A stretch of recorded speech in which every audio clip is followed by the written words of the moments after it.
We left a half-finished game of chess in the living room with a paralyzed calendar veiled in timeless obscurity. The strung-up Polaroids hanging on the walls are smudged with indifference, their edges worn, cheapened by a soft neglect. The gas stove bellows a black malaise, an overbearing tone to complete the stagnant coffees and plundered pill bottles that filled the rusted kitchen sink. We're all standing in line for something.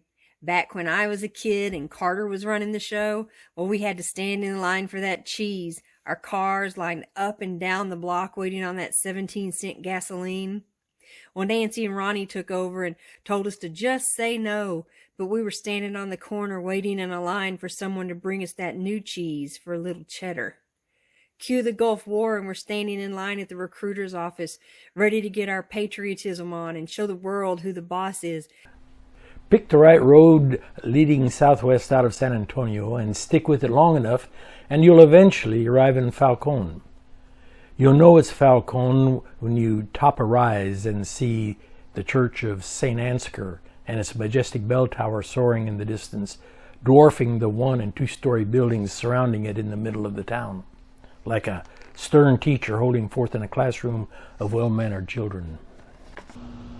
Oh, hey, hi, you're back. Have a seat. I like sitting on the porch, don't you? The weather is so nice this time of year. The last time we visited, I was telling you all about my trailer. I've noticed something completely sinister. I don't know why I did not notice it before. I mean, it was right in front of me all the time. Come to think of it, everywhere in front of me. The news, social media, even when I'm in public. I need to start at the beginning because it's spreading like a mind-controlling virus. Oh, you have that look on your face. No, don't go. Here, have some of your favorite wine. Just sit a minute and listen. We were standing in my kitchen. My left arm was duct taped to my side around my waist. He positioned my right hand on the cutting board, moving my other fingers and lightly taping them away from my middle finger, my FU finger, I thought.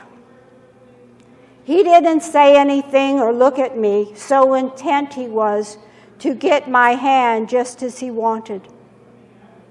As he leaned over me, I saw how precise the part was in his hair, as if chiseled. Then he took my largest knife out of the black knife block, and he held it up in the air. I remember hearing the living room clock click to another second. That knife came down hard onto the cutting board as he neatly severed my finger.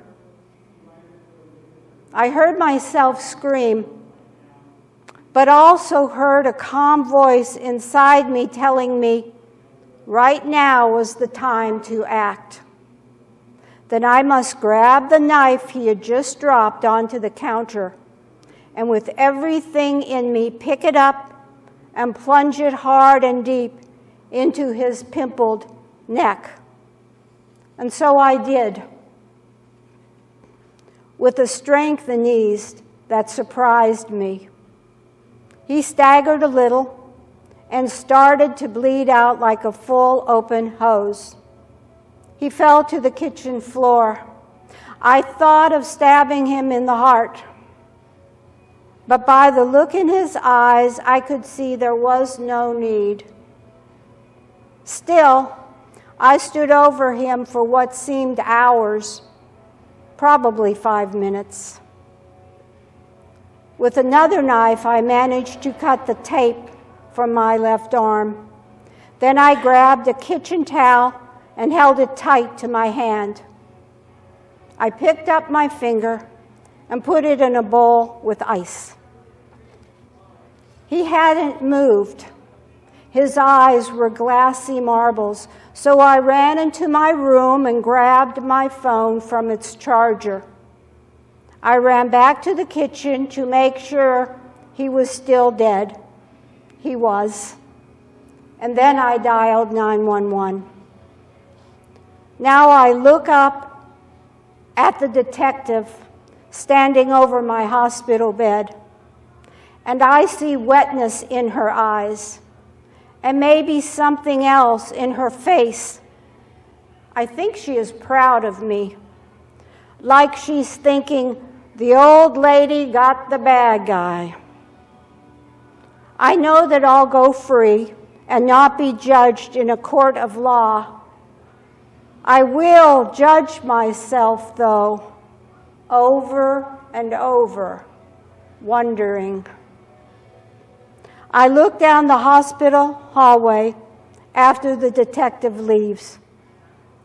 The world is not better than before, nor is it worse. It is, however, definitely different. Thank you.